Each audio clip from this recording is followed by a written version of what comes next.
Welcome to the Galdris site induction for Telford Homes Greenford project.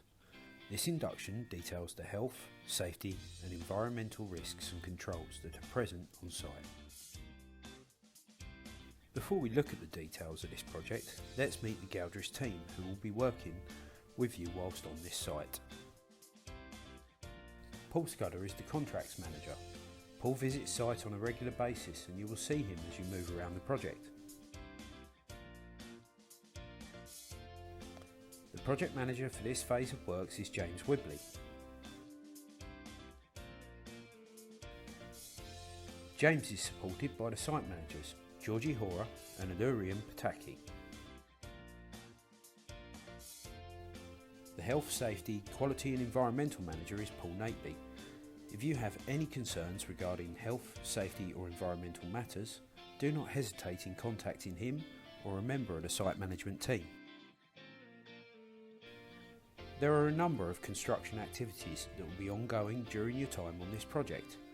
These include false work and formwork to walls and suspended slabs, use of excavators and the interface of these with operatives, lifting operations involving both mobile plant and tower cranes, excavations and various groundworks, vehicle movement such as dumpers, muckaway and delivery vehicles, and the prefabrication of elements such as steel reinforcement and shutters. Now let's look at the logistics setup of the project. A vehicle ramp has been established to the low level. This is strictly out of bounds to pedestrians and only vehicles are allowed access. Pedestrian walkways have been established on top of the capping beam from the Telford Homes welfare area to the Hackey stairs in the Galdris office. Storage and prefab areas have been set up, however these will move location. The location of these will be communicated to you via your daily briefings. There are currently a large volume of plant and vehicle movement on site. We must control the interface between people and plant, therefore stick to the designated walkways. Do not take shortcuts through plant or vehicle trafficked areas. Cross points will be marked with red archways. Galdris pride themselves on a clean, presentable, safe and professional site. We need you to ensure that all materials are stored in designated storage areas and in such a way that is neat, tidy and clearly accessible for those wanting to get to the materials and equipment at a later date. For example, rebar should be placed on purpose-made chocks with a clear walkway between each bundle. Access routes are critical to allowing pedestrians to move around the site in a safe and organised way.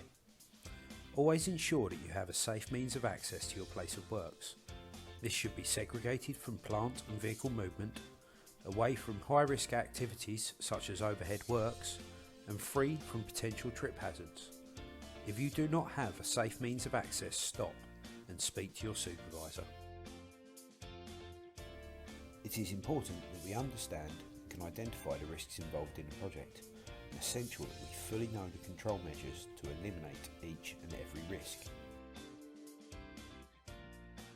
The risks applicable to Galdris for these works are people-plant interface, the movement of pedestrians and plant around the project and the potential for collision, falls into excavations and operatives working in close proximity to excavators, slips, trips and falls by either uneven ground conditions or obstructions in access routes, working at height and the potentials for operatives or equipment and materials to fall to lower levels, cuts and lacerations from sharp objects such as exposed steel reinforcement, and the risk of cosh such as concrete placement work.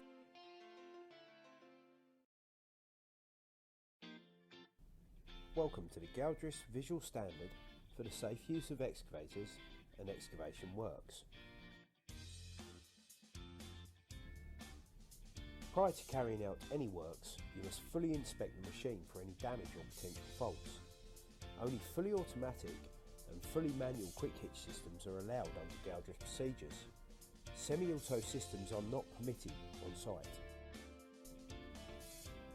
Operators must check all levels and ensure they're full as required. Check the flashing beacon functions correctly and ensure that all cameras, mirrors are clear and you have 360 visibility.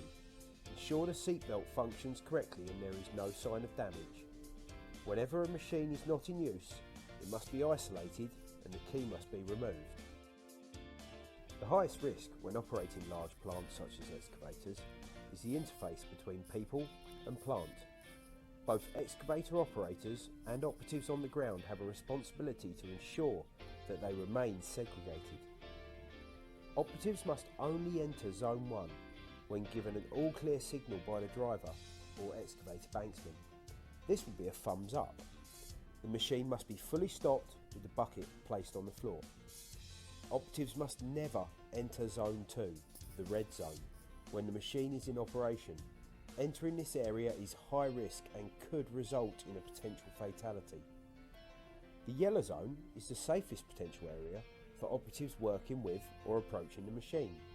Ideally, the excavator banksman will be positioned in this location, allowing the machine driver to have the best possible view of the operative. Where wheeled plant comes into contact with excavation edges or changes in level, stop blocks must be employed to avoid the potential of overturning. Edge protection must be installed to all excavations and must be a minimum of 1 metre back from the excavated edge.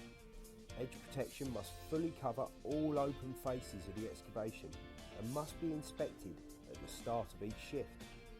Red archways are to be installed where access routes cross or interface with trafficked areas. These will be complete with clear warning signs displayed.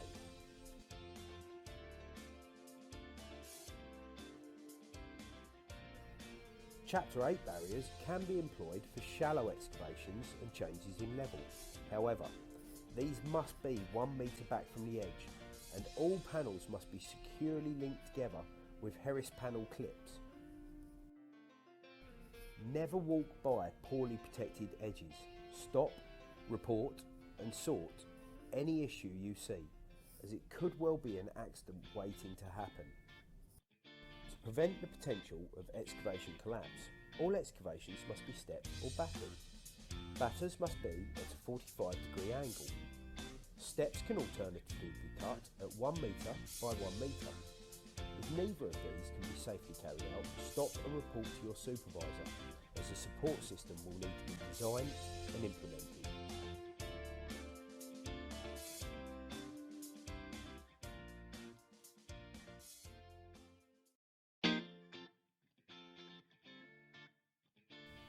There are a number of additional risks on this project, such as the safe use of power tools. Operatives must be trained and competent with the tool and ensure it is free of damage. Inspect your work area for any other potential risks prior to commencing work. Abrasive wheels are used to cut steel reinforcement. This is a hot works task. As with all other operations, you must be trained and competent. Inspect the tool and the blade and ensure that all operations within the hot works permit are met, such as fire extinguishers and the area being clear of flammable substances. Kosh is used in a number of operations on site, from the placement of concrete to the refuelling of tools. Kosh must be stored on a bunded designated area. Ensure you've read and understood the Kosh assessment and wear the correct PPE for the task. Ensure you know how to deal with spills and dispose of the waste in the correct way. Finally, manual handling is present in a wide range of operations on site. Although we can't completely eliminate it, where possible, cranes and other lifting equipment will be used to minimise this. Ensure you are trained in good manual handling techniques and use team lifting for heavy loads. Ensure materials are stored in such a way that they can be easily accessed later.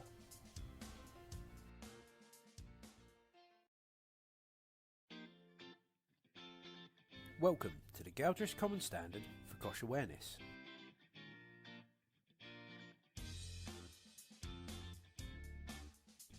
Kosh, or the caution of substances hazardous to health, is used in various operations that Galdrish undertake.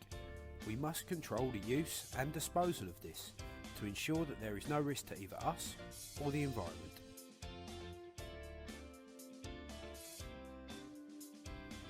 All cosh must be stored in a specified container on site.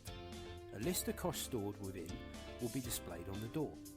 Make sure you read this and that the cosh you are storing is listed. The cosh store must remain locked at all times when not in use. This means that only authorised personnel will have access. If you need access to the cosh store, contact your supervisor or the site storeman. All cosh being stored must be on a bund 110% the size of the containers placed upon it. Never overload the cosh store. If a spill occurred and the bund was not of sufficient size, this would result in the bund overflowing and a spill. Cosh assessments for all the cosh contained within will be displayed on the open store door. Make sure you take the time to read the cosh assessment. This contains important information such as what PPE is required, first aid arrangements and disposal, and a list of potential risks associated with the item. If you have any questions, do not hesitate to contact your supervisor and ask for guidance.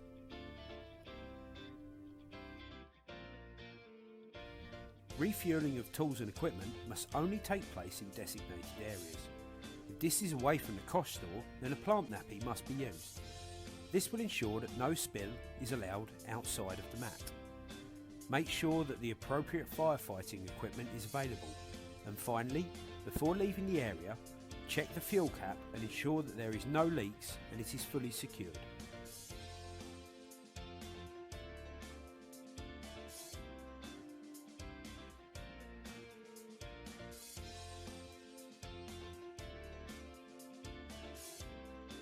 Cosh containers are not the only risk. Place plant nappies under all trailer mounted and mobile plant, such as generators, compressors and jet washers. This will not only ensure that any potential leak is captured, but also ensure that the ground is protected when refuelling. If you spot an obvious leak, report this immediately to your supervisor. In the event of a spill, or if you discover spilt cosh, the following must be applied. Ensure that the source of the spill is stopped. Contain the spill from spreading any further, and using the absorbent pads, remove the spilt surface from the ground. Finally, notify your supervisor so that the spill can be reported and any further action required taken. Remember, stop, contain, notify.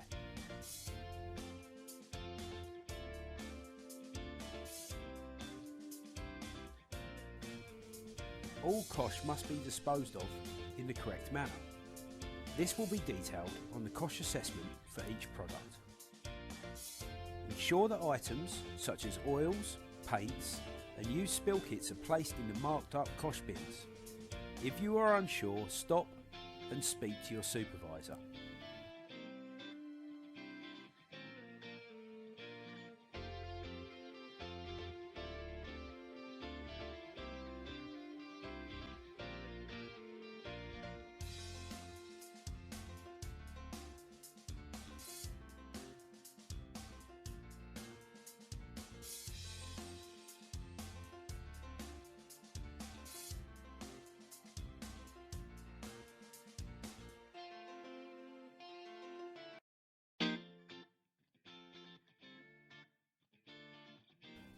Working at height is a high-risk activity on site and will be present when we are constructing walls, columns and suspended slabs. There are a few simple rules that must be followed to ensure that we work as safe as possible. Firstly, wherever possible, avoid the need to work at height. Secondly, use collective protection, such as edge protection, as this provides complete safety to the group rather than just the individual. When works at height must be carried out from an individual system, such as an Alsa Persha or similar, you must be trained and competent to use this system. If you do not have the required training, do not attempt to work from a harness. Use podium steps, mutes or access towers to complete as much of the works as possible from below. And then finally, ensure all tools are tethered and materials are protected from falling. Working at height, we must not only be aware of the risk to ourselves, but also the potential risk to those below us from falling equipment and materials. Ensure you have established a sufficient exclusion zone below your works and that this is clearly marked with barriers and signage. Never enter an exclusion zone without first gaining permission from the supervisor and ensuring that the area is safe. Finally, ensure that all materials and equipment is stored behind edge protection and secured so that it cannot be displaced by bad weather such as high winds.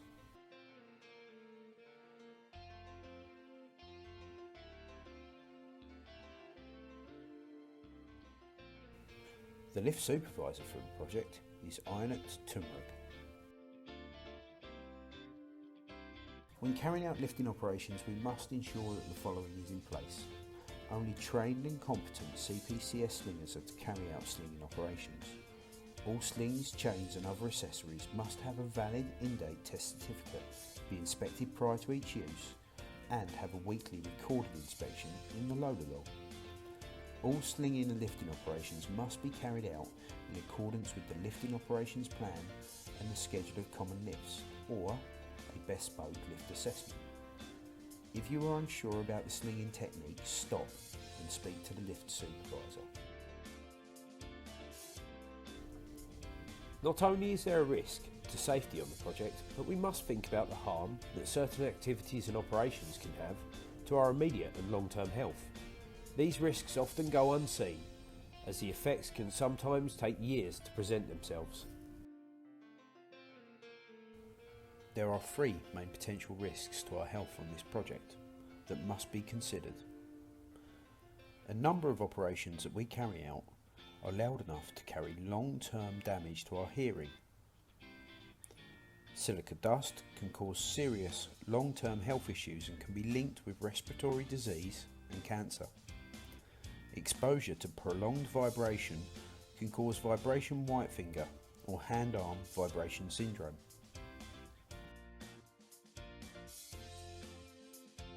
For noisy operations, such as using breakers, petrol saws, circular saws, or striking a force work, hearing protection must be worn. Consider others in the works area and set up a noise exclusion zone if required. When works cause dust, ensure that you suppress with water or use an extraction system when possible. Ensure you wear an FFP3 dust mask and you have been face fit tested. You will need to be clean shaven, as the mask will not seal with your face and not be effective if you have a beard. When using vibrating tools, ensure you know the maximum time you are allowed to operate the tool for and ensure this is not exceeded. Complete the HAV log so that your exposure can be tracked and recorded. Galdrish pride themselves on having strong, capable and visible professional leadership on our projects at all times. 7:30 in the morning daily, there will be a daily Safe Start briefing. It is critical that you are on time and attend this meeting. Pay attention, as safety critical details will be passed to you on each day's activities. Prior to starting any operation, you will be briefed on the risk assessment and method statement, or RAMS, for that task. Ensure you understand this safe system of works and speak up if you have any questions or concerns. Never deviate from a safe system of works. If you are unsure about how to safely complete a task, stop and speak to your supervisor. A number of operations require permits. These include hot works, the use of ladders, and excavations.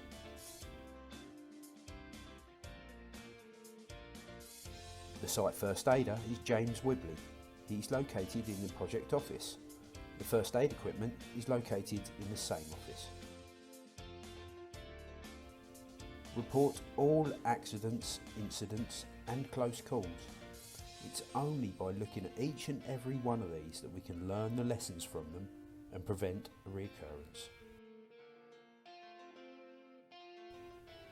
Your mental health and well-being is important to Galdrish. 2 construction workers take their own lives each working day, and as an industry we must act to ensure that we understand, identify and help anyone suffering with a mental health issue.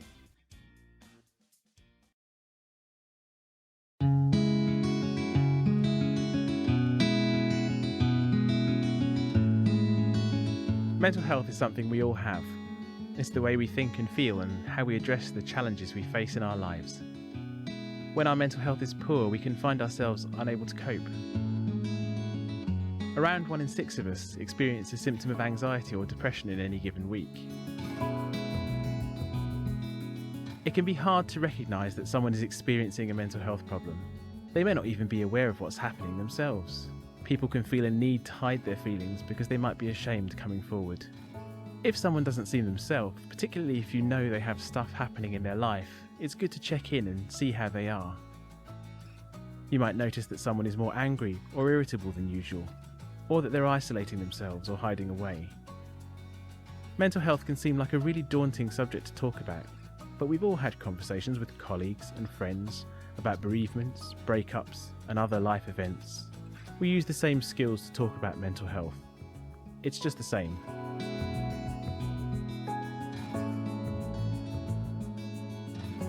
When a person isn't coping, they really need colleagues who can reach out to them with warmth and compassion. It can help if you set aside 10 minutes to have a proper chat. Find a space where you know you can have a conversation and where you're not going to be distracted. It might be that someone wants to go outside for a walk, or they might want to get coffee in a busy cafe. It's really up to them, whatever makes them feel comfortable. Don't feel awkward reaching out to someone if they give you the brush off the first time. It can be really difficult to come forward. If you've made a mistake and they're actually fine, the worst that can happen is they think you're a nice person who's noticed how they feel.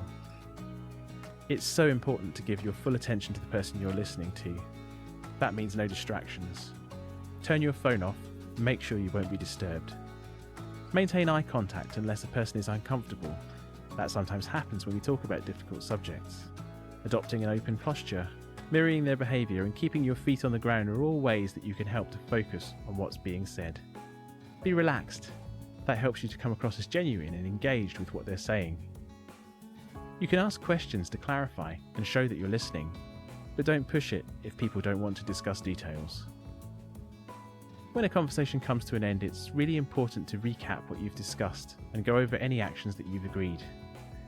Make sure you do what you say you're going to, because it's very important that a person knows that they've been heard.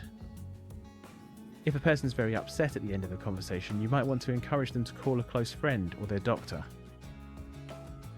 If you feel that a conversation's getting too much or too difficult for you to deal with, you might want to pass it on or talk to someone about your own feelings. You could speak to your manager or use a helpline for confidential support. Sadly, there's still a lot of stigma about mental health. By reaching out to people who aren't coping, you can do a lot to reduce that stigma and even, possibly, save a life.